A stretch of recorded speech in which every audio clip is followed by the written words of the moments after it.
Contact lens नहीं लगाना है, चश्मा लंबा टाइप तक नहीं पहनना है, तो आंखों की सर्जरी करा ली राइट। जाए। तो इसके बारे में बताइए। और आई थिंक 2 तरह की सर्जरी होती है, सिल्क जी। सर्जरी और लेज़िक सर्जरी राइट, सर्जरी, है राइट, ना? राइट। तो इन दोनों के बारे में बताइए और कब हमें सर्जरी करानी चाहिए, जी, उसके बारे में। जी। तो सर्जरी कब करानी चाहिए? सबसे पहले ये इम्पोर्टेंट है कि आपका नंबर स्टेबल होना चाहिए। कितने तो सालों तक? 18 से पहले सर्जरी बिल्कुल भी नहीं करते हैं हम, ठीक है, और 18 से 21 के बीच में यूजुअली नंबर स्टेबल हो जाता है। तो ठीक है। हम वेट करते हैं कि आप जैसे 18 पे हमने आपका नंबर चेक किया, हमें लगता है कि नहीं डिफरेंस आ रहा है, तो हम 1 साल वेट करेंगे। हुँ। ऐसे करके हम वेट करके चेक करते हैं कि नंबर स्टेबल है कि नहीं, और स्टेबल का मतलब है कि 0.5 से ज़्यादा वेरिएशन 1 साल में। मतलब जैसे 3 साल तक स्टेबल है तो करा सकते हैं हाँ, सर्जरी? बिल्कुल, 1 साल तक स्टेबल है तो भी हम तो सर्जरी भी करा करा सकते हैं। सकते हैं, ओके। तो 18 मिनिमम एज है, 18 से 21 के बीच में हम देखते हैं नंबर स्टेबल है कि नहीं है, और 21 के बाद तो करा ही सकते हैं। That is the earliest cut off. Upper limit कुछ भी नहीं है, आप किसी भी एज तक करा सकते हैं सर्जरी। लोअर लिमिट है कि इस एज के पहले सर्जरी नहीं करानी है। और सर्जरी जो है बहुत टाइप्स की हैं, अलग-अलग तरह की सर्जरीज़ हैं। ये डिपेंड करता है कि आपकी आँख में चश्मे का नंबर कितना है, आपका क्या नंबर है, कितना नंबर है, आपका माइनस नंबर है, प्लस नंबर है, बहुत हाई नंबर है, क्या नंबर है। और हम कुछ टेस्ट करते हैं आँख के। हम आगे वाली पुतली जो कॉर्निया है जिसका हम लेज़र कर रहे हैं, हम उसकी शेप और थिकनेस को चेक करते हैं मशीन से। ओके। तो हम देखते हैं कि आपका जो जो पुतली है उसके हिसाब से लेज़र आपके लिए सेफ है कि नहीं है, नंबर वापस आने का चांस तो नहीं है। तो सबसे इम्पोर्टेंट जो है ये प्री ऑपरेटिव असेसमेंट है कि किस पेशेंट के लिए कौन-सी सर्जरी सही रहेगी, क्योंकि सारे पेशेंट सारी सर्जरीज़ के एलिजिबल नहीं हैं। ये भी एक बहुत इम्पोर्टेंट एस्पेक्ट है। जैसे पेशेंट्स को लगता है नहीं हमें तो यही सर्जरी करानी है, पर ज़रूरी नहीं है कि आप उस सर्जरी के लिए एलिजिबल हो या आपके लिए वो सर्जरी सेफ रहे। सेफ रहे। तो जो मेन स्टे रहा है हमारा इतने सालों से, जो मॉडरेट नंबर्स हैं, मतलब आप ले लीजिए -1 से -6 के बीच में जो नंबर्स हैं, उनके लिए जो सबसे सेफेस्ट ऑप्शन और सबसे अच्छा ऑप्शन जो ओवर द इयर्स रहा है, वो रहा है लेसिक सर्जरी, जिसमें हम कॉर्निया पे एक तरह का लेज़र यूज़ करके एक फ्लैप बनाते हैं कॉर्निया का, और फिर हम एक तरह का लेज़र यूज़ करते हैं नंबर हटाने के लिए, और फ्लैप को वापस अपनी जगह पे रख देते हैं। अब ये फ्लैप भी हम लेज़र से बनाते हैं, काफ़ी डेकेड से जो लेज़र से फ्लैप बनाते हैं वो कंप्लीटली मशीन फ्री सर्जरी है।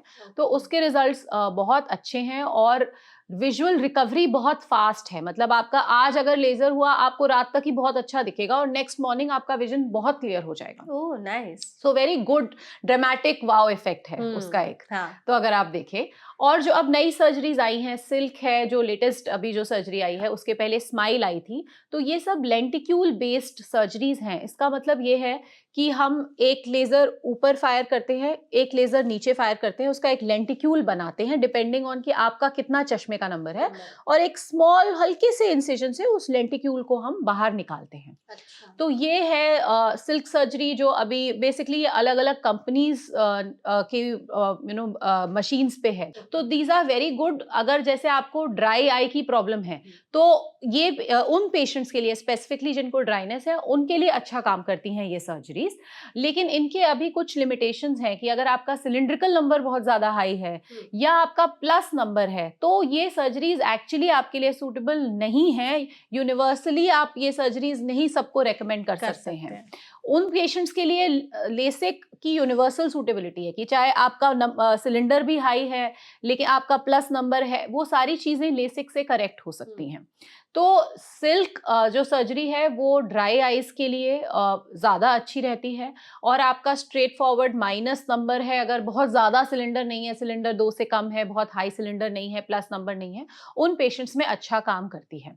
लेकिन यूजुअली जो ये लेंटिक्यूल बेस्ड सर्जरीज़ हैं, इसमें विज़न स्टेबल होने में थोड़ा-सा ज़्यादा टाइम लग सकता है। ठीक है। तो वो एक चीज़ हम पेशेंट्स को पहले से इन्फॉर्म करते हैं। जी। मैम जैसे सर्जरीज़ कराने के बाद लोगों के मन में एक और सवाल रहता है या जो करवाना चाहते हैं कि क्या इसके कुछ साइड इफ़ेक्ट्स भी हैं? जी। तो उसके बारे में बताइए। जी, तो सर्जरी एक्चुअली बहुत सेफ हैं। ये जो जितनी भी रिफ्रैक्टिव सर्जरीज़ है, चश्मे का नंबर हटाने वाली सर्जरीज़ हैं, एक तो मैं ये बताना चाहूँगी सबको कि पेनलेस प्रोसीजर है, कोई इंजेक्शन नहीं है, पट्टी नहीं है, टाँका नहीं है। सभी सर्जरीज़ में, इन सब सर्जरीज़ में हम सुन्न करने के लिए ड्रॉप्स डालते हैं। हमें mostly all of these surgeries hardly 10 minute कुछ टाइम लगता है। दोनों आइज़ भी हम करते हैं लेज़र बेस्ड, तो भी कोई ज़्यादा टाइम नहीं लगता है।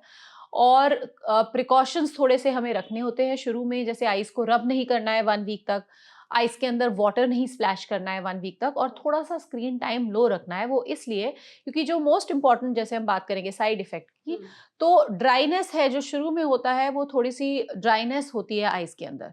तो हम ड्रॉप्स देते हैं जो आपकी ड्राइनेस को कंट्रोल में रखें और आपको ज़्यादा प्रॉब्लम नहीं आए। डिपेंड करता है अगेन कि कितनी ड्राइनेस है, प्री एग्जिस्टिंग ड्राइनेस है कि नहीं है, उसके हिसाब से ट्रीटमेंट देते हैं। तो सबसे जो कॉमन सिम्टम है वो ड्राइनेस का सिम्टम है। शुरू में कुछ पेशेंट्स को स्ट्रेन लग सकता है, स्पेशली अगर आपका स्क्रीन टाइम ज़्यादा है, तो जब आप स्क्रीन वापस यूज़ करेंगे तो थोड़ा हैवीनेस, स्ट्रेन, ये सारी चीज़ें आपको लग सकती हैं।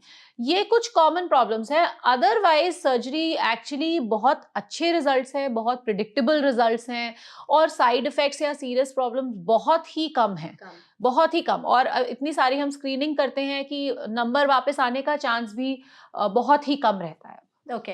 तो क्या ऐसा होता है, वही जैसे हम बात कर रहे हाँ। थे कि सर्जरी के बाद नंबर वापस आने के कितने चांसेस होते तो हैं? वो अगर डिपेंड करता है कि आपका नंबर क्या है। अच्छा। आपका जितना हाई नंबर है, मान लीजिए आपका नंबर -2 है, तो आपका नंबर वापस आने का चांस लेस देन 2% है, 98% तो आपका नंबर वापस नहीं आएगा। लेकिन अगर आपका नंबर -7 है, तो आपके नंबर वापस आने के चांसेस बढ़ जाते हैं। और ये कोई प्रिडिक्ट नहीं कर सकता कि आपका नंबर वापस 100% आएगा कि नहीं आएगा, या कब आएगा। वो आपकी बॉडी के हीलिंग प्रोसेस से रिलेटेड है कि आपकी बॉडी में जैसे हीलिंग होगी, जिस तरह से आपकी बॉडी रिस्पॉन्ड करती है, उस पे डिपेंड करता है। या फीमेल्स में अगर जैसे हार्मोनल चेंजेस हो सकते हैं, उसकी वजह से डिपेंड करता है। तो ये मेल और फीमेल के लिए भी अलग है? थोड़ा सा अलग हो सकता है। तो अगर जैसे आपका नंबर बहुत ज्यादा हाई है, तो नंबर वापस आने के चांसेस बढ़ सकते हैं। जैसे प्रेगनेंसी में कुछ पेशेंट्स का नंबर वापस थोड़ा सा आ सकता है बिकॉज ऑफ हार्मोनल चेंजेस। लेकिन अगर आपका नंबर बहुत हाई है, नॉर्मल नंबर्स में ये सब चेंजेस नहीं पाए जाते हैं, लेकिन यूजुअली अगर आपका नंबर बहुत हाई है, मान लीजिए -7 -8 करेक्ट किया गया है लेजर से, तो थोड़ा सा नंबर वापस आने की टेंडेंसी बढ़ती है। तो अगर वापस आ गया तो फिर क्या करें? फिर हम दोबारा से सब टेस्ट करते हैं देखने के लिए कि आपका नंबर क्यों वापस आया है, सब कुछ ठीक है कि नहीं है। फिर over a period of time monitor करते हैं, कुछ ड्रॉप्स भी हम कुछ केसेस में देते हैं नंबर स्टेबल करने के लिए। फिर अगर वो स्टेबल रहता है नंबर, तो हम रिपीट सर्जरी भी कर सकते हैं। पहले एक बार हम श्योर ये करते हैं कि बाकी सब सही चल रहा है, एक बार नंबर वापस आया है, उसके बाद वो स्टेबल चल रहा है काफी टाइम तक, तो हम फिर रिपीट भी कर सकते हैं। तो रिपीट करना जो सर्जरी है वो सेफ है या नहीं? बिल्कुल सेफ है, एब्सोल्युटली सेफ है। वही सबसे इंपॉर्टेंट अगेन कि हम ये समझ पाएं कि ये नंबर वापस क्यों आए। ये नॉर्मल हीलिंग प्रोसेस है, कोई अबनॉर्मैलिटी तो नहीं है कॉर्निया में। अगर सारी चीजें ठीक हैं और जस्ट नॉर्मल हीलिंग प्रोसेस की वजह से नंबर वापस आया है, तो एब्सोल्युटली सेफ है, हम रिपीट कर सकते हैं। जी। Okay, great. तो आई थिंक सर्जरी के बारे में हमने काफ़ी ब्रीफली बात कर ली अच्छे से। मैम ने तरह-तरह की सर्जरीज़ के बारे में भी आपने बताया। आप मैम बीच में आई ड्रॉप्स का मतलब you were mentioning eye drops, तो प्लीज़ इसके बारे में बताइए। लोग आजकल क्या करते हैं कि आँखों में थोड़ी-सी इचिंग हो रही है, आँख सूख गए, आँखों से पानी आ रहा है, तो गए फटाक से किसी भी मेडिकल स्टोर से कोई एक जी, ड्रॉप ले जी, लिया और लगा लिया। जी, तो कौन-सा ड्रॉप, मतलब ऐसा पर्टिकुलर एक कंपनी का नाम नहीं जी, लेंगे, जी, लेकिन क्या ड्रॉप्स यूज़ करना इस तरह से सही है? जी, बिना किसी मतलब रिकमेंडेशन के या डॉक्टर की सलाह के? जी। और क्या हम डेली ड्रॉप्स सिंपल सिर्फ अपनी आँखों के हेल्थ को सही बनाए रखने के लिए यूज़ कर सकते हैं या नहीं? जी। तो ये जो आपने बहुत अच्छा पॉइंट लिया है, क्योंकि जो हम ओवर द काउंटर मेडिसिन्स लेते हैं या फार्मेसी से मेडिसिन्स लेते हैं, तो वो आँखों के लिए बहुत डेंजरस हो सकता है, क्योंकि इंडिया में इतनी स्ट्रिक्ट रेगुलेशंस नहीं है। आप अमेरिका में जाइए, आप कोई ड्रॉप ऐसे ले ही नहीं सकते जब तक आपके पास प्रिस्क्रिप्शन नहीं है। यहाँ पे आपको ऐसे ड्रॉप्स मिल जाती हैं, आप ले सकते हैं। ड्रॉप्स इवन कोई भी उसमें दवाई मिल दवाई जाए। मिल जाती है, आपको कोई भी प्रॉब्लम है, आप केमिस्ट को बोलो मुझे ये प्रॉब्लम है, वो आपको दवाई वही दवाई लिखे, वही दवाई डॉक्टर है वहाँ हाँ, पर। लेकिन उससे होता क्या है, क्योंकि वो और आँखें इतनी ऑर्गन जो है हम अपनी पूरी मशीनों से टेस्ट करते हैं। हम तो ऐसे लाइट मार के नहीं देखते हैं आँखें, हम तो पूरी प्रॉपर मशीनों से टेस्ट करते हैं। तो आपको क्या प्रॉब्लम है, उसके हिसाब से आपको क्या दवाई मिलनी चाहिए, वो एक असेसमेंट नहीं होता है। दूसरी चीज़ ये हो सकता है कि आपको एंटीबायोटिक दे दें जिसकी आपको ज़रूरत ही नहीं है, आपको इन्फेक्शन ही नहीं है आँख में और उससे आपको कोई फ़ायदा नहीं हो, और over a period of time आपको उस एंटीबायोटिक कंपाउंड से रेजिस्टेंस डेवलप हो जाती है कि आपकी बॉडी उसको रिस्पॉन्ड ही नहीं करेगी, क्योंकि आप कई महीनों तक वो ड्रॉप डाल रहे हो। जब आपको एक्चुअली ज़रूरत पड़ेगी तो बॉडी उसको काम नहीं करेगी, रेजिस्टेंस हो जाएगी। दूसरी चीज़, स्टेरॉइड आई ड्रॉप्स कई बार दे देते हैं, combination antibiotic steroid eye drops बहुत कॉमन है। केमिस्ट के पास आपको वो आँख में लाली हो रही है, खुजली हो रही है, तो एक एंटीबायोटिक स्टेरॉइड आई ड्रॉप्स आते हैं जो कि बहुत ही कम दाम में मिलते हैं। तो वो देने की टेंडेंसी रहती है। और steroid eye drops without monitoring can be very dangerous. उससे आँखों का प्रेशर बढ़ सकता है, आँखों के अंदर एक्चुअली इन्फेक्शन है, इन्फेक्शन वर्स हो सकता है। तो काफ़ी सारे साइड इफेक्ट्स हो सकते हैं अगर वो अनमॉनिटर्ड बिना किसी आईज ऑफ्थल्मोलॉजिस्ट को दिखाए बिना अगर वो यूज किए जा रहे हैं। तो जहां तक हो सके हमें ये ड्रॉप्स तो बिल्कुल ही अवॉइड करनी चाहिए, और बेस्ट प्रैक्टिस इज कि आप एक ऑफ्थल्मोलॉजिस्ट या ट्रेन्ड पर्सन को दिखा के ही ड्रॉप्स यूज करें। अगर आपको बिल्कुल ही, मान लीजिए आप कहीं यूएस में स्टक हैं या आपके पास टाइम बिल्कुल ही नहीं है, या आप मान लीजिए आप घर से बाहर नहीं निकल पा रहे हैं या किसी रीजन से आप डॉक्टर से नहीं मिल पा रहे हैं, जो आई ड्रॉप सेफ है यूज करना वो है टेयर सब्स्टिट्यूट्स या लुब्रिकेंट आई ड्रॉप्स, जो कई पेशेंट्स को हम रेगुलर यूज के लिए भी प्रिस्क्राइब करके देते हैं, या आप कंप्यूटर स्क्रीन्स पे आपका, अगर आपका काम ज्यादा है, आपको स्ट्रेन रहता है, तो उसके लिए भी हम प्रिस्क्राइब करते हैं। तो ओनली आई ड्रॉप्स जो आप सेफली यूज कर सकते हैं। अगर आप फॉर एनी रीजन नहीं दिखा पा रहे हैं तो टेयर सब्स्टिट्यूट्स फिर भी आप एक तरह से यूज कर सकते हैं, लेकिन जहां तक हो सके हमें अवॉइड करना चाहिए कि हम दिखा के ही ड्रॉप्स जैसे प्रिस्क्राइब की गई हैं, क्योंकि आप कितनी बार यूज कर रहे हैं, उसका कितना बेनिफिट आपको मिलना चाहिए, वो मिल रहा है कि नहीं, नहीं वो मिल रहा है। असेसमेंट नहीं मिल पाता। बिल्कुल करेक्ट है मैम। यहाँ पे एक और चीज है कि जैसे आपने कहा ना टीयर सब्स्टिट्यूट, जी। तो मुझे इससे ना ग्लिसरीन चीज की याद आ गई कि मतलब सिनेमाज वगैरह में लोग हाँ, आंसू बहाने के लिए टीवी राइट, सीरियल्स वाले तो मोस्टली उनके पास एक ग्लिसरीन का डब्बा रहता ही है कि हाँ। कुछ ना हो तो ग्लिसरीन। तो ग्लिसरीन सेफ है कि नहीं आप? तो ग्लिसरीन से आईज में इरिटेशन होती है बेसिकली, तो इरिटेशन की वजह से वाटरिंग होती है, रिफ्लेक्स वाटरिंग जिसको हम कहते हैं। तो उससे रेडनेस, इरिटेशन बढ़ भी सकती है, आपका विजन भी थोड़ा ब्लर हो सकता है, तो अवॉइड ही करनी चाहिए। और स्टेरिलिटी हमें पता नहीं है, वो ग्लिसरीन की बॉटल कब से खुली हुई है, कैसे रखी हुई है, उससे आपकी आंख में इन्फेक्शन हो सकता है। तो वो चीज़ें हमें अवॉइड ही करनी चाहिए। ऐसी कोई भी चीज़ जो जैसे रोज़ वाटर हो गया, उसकी भी स्टेरिलिटी का हमें कोई आइडिया नहीं है। तो इस तरह के कंपाउंड्स आँख में ना ही डालें तो सेफ है। बिल्कुल, आपने रोज़ वाटर की बहुत अच्छी बात कर दी है। लोग कहते हैं कि आँख में जलन हो रही है, खुजली, इचिंग कुछ हाँ, भी हो रही है, तो गुलाब जल लगा लो, आँखें एकदम ठंडी हो जाएँगी। तो हाँ। लगाना गुलाब जल सेफ है कि नहीं आँखों में? नहीं, ऐसी कोई भी चीज़, गुलाब जल, हनी हाँ, या घी, आजकल एक नई रील चल रही है जिसमें लोग घी डाल रहे हैं आँखों हाँ। में लुब्रिकेट करने के लिए।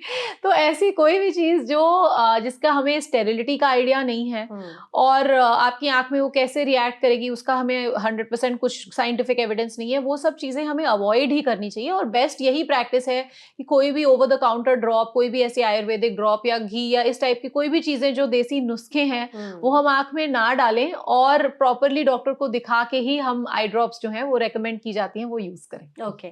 मैम यहाँ पे ना एलर्जीज़ की बात कर लेते हैं। कई जी, लोगों को काफ़ी एलर्जीज़ होती हैं आँखों से जी। रिलेटेड कि डस्ट हो गया, पार्टिकल हो गया या फिर कोल्ड, कफ भी हो गया हुँ, तो उन्हें बहुत तरह की एलर्जीज़ होने लगती हैं। हुँ। तो एलर्जीज़ क्यों होती हैं? और इसके साथ में और क्या सिम्पटम्स देखने को मिल सकते हैं? तो जी। उसके बारे में बताइए। जी, तो एलर्जी एक्चुअली एक एटोपिक कंडीशंस हम कहते हैं। मतलब कुछ लोगों को टेंडेंसी रहती है एलर्जी डेवलप होने की। हमारा इम्यून सिस्टम बॉडी का ऐसे ट्रिगर होता है कि कुछ लोगों को बार-बार, बार-बार एलर्जी होने की टेंडेंसी रहती है। ओके। तो उसमें आईज़ में एलर्जी हो सकती है, एलर्जिक कंजंक्टिवाइटिस हम कहते हैं। साथ में एसोसिएटेड आपको स्किन में एलर्जी हो सकती है, आपको स्नीज़िंग हो सकती है, कोल्ड, कॉफ, ये सारी जो रेस्पिरेटरी एलर्जीज़ हैं, अस्थमा तक हो सकता है कुछ पेशेंट्स में। तो ये सब एटोपिक एक कंडीशंस हैं जो कि साथ में एसोसिएटेड हो सकती हैं।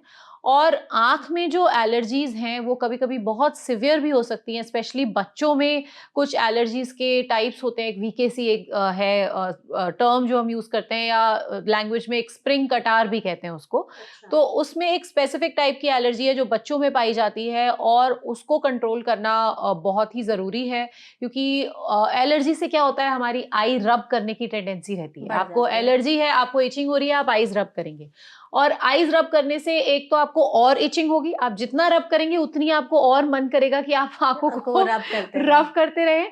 और दूसरा, रब करने से आपकी कॉर्निया की शेप खराब हो सकती है। आपको केरेटोकोनस एक प्रॉब्लम होती है जिसमें कॉर्निया की शेप ऑल्टर हो सकती है, वो सीरियस प्रॉब्लम हो सकती है। तो ये बहुत ज़रूरी है कि हम ये साइकिल ब्रेक करें, ये इचिंग, एलर्जी, रबिंग वाली जो साइकिल है, और उसके बाद और ज़्यादा रबिंग, उसको ब्रेक करें। उसके लिए हम मेडिसिन्स देते हैं, आई ड्रॉप्स देते हैं, आई ऑइंटमेंट्स देते हैं, जिसको हम कंट्रोल में रखें। ओके। और बड़ों में भी जो एलर्जी है, कुछ लोगों को बहुत टेंडेंसी रहती है, एक पर्टिकुलर सीज़न में हो सकती है, आपको रेकरेंट एलर्जी की प्रॉब्लम हो सकती है, तो उसको ट्रीट करना भी ज़रूरी ज़रूरी है ताकि आपकी एलर्जी कंट्रोल में रहे।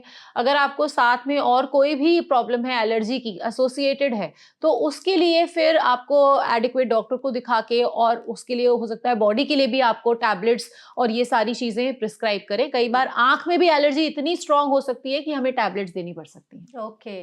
तो मैम जैसे कई लोगों के साथ क्या प्रॉब्लम होती है ना कि किसी की आंखें एकदम वेट, कि जी। आंखों से हमेशा पानी गिर रहा है, किसी जी, की आंखें जी। एकदम सूखी होती है, जी, जी। किसी की आंखें बहुत जल्दी लाल हो जाती जी, हैं, जी। या फिर बहुत इरिटेशन होने लगती है, जी। तो ऐसा क्यों होता है? तो देखिए, ड्राई आईज जिनकी आंखें सूखी रहती हैं उनको यूजुअली ड्राइनेस की प्रॉब्लम है। ड्राइनेस के बहुत सारे रीजंस हैं। एक तो है नॉर्मल, हम दो ब्रॉड कैटेगरीज में हम ड्राइनेस को डिवाइड कर सकते हैं अगर हम मोटा मोटा देखें। एक तो है कि आपको इवेपोरेटिव ड्राई आई है, मतलब आपके आंसू बनते तो ठीक है लेकिन वो सूख जाते हैं, बनते हैं लेकिन वो सूख जाते हैं। अच्छा। तो उसमें यहाँ पे हमारी ग्लैंड्स होती हैं, उसके जो सिक्रीशंस हैं वो अफेक्टेड हैं। उसमें से एक ऑयली सिक्रीशन लिपिड लेयर निकलती है जो कि डिफेक्टिव है, जिसकी वजह से आपके आंसू सूख जा रहे हैं, उसको इवेपोरेटिव ड्राई आई कहते हैं। नहीं तो कुछ ऐसी कंडीशंस हैं जिसमें आपके जो आंसू बनते हैं वही कम बनते हैं, तो वो एक अलग चीज है जिसमें हम उसको एक्वस डेफिशिएंसी ड्राई आई कहते हैं कि आपके आंसू ही कम बन रहे हैं। बाकी कॉमन कंडीशंस है जैसे स्क्रीन यूजेज की वजह से है या सर्जरी के बाद ड्राई आई हो सकती है। तो ये कुछ कॉमन रीजंस हैं कि आपको आंख में ड्राइनेस हो सकती है। जहां तक बात है वाटरिंग की, वाटरिंग के बहुत सारे, आंखों में पानी क्यों आता है कि बहुत सारे रीजंस हैं।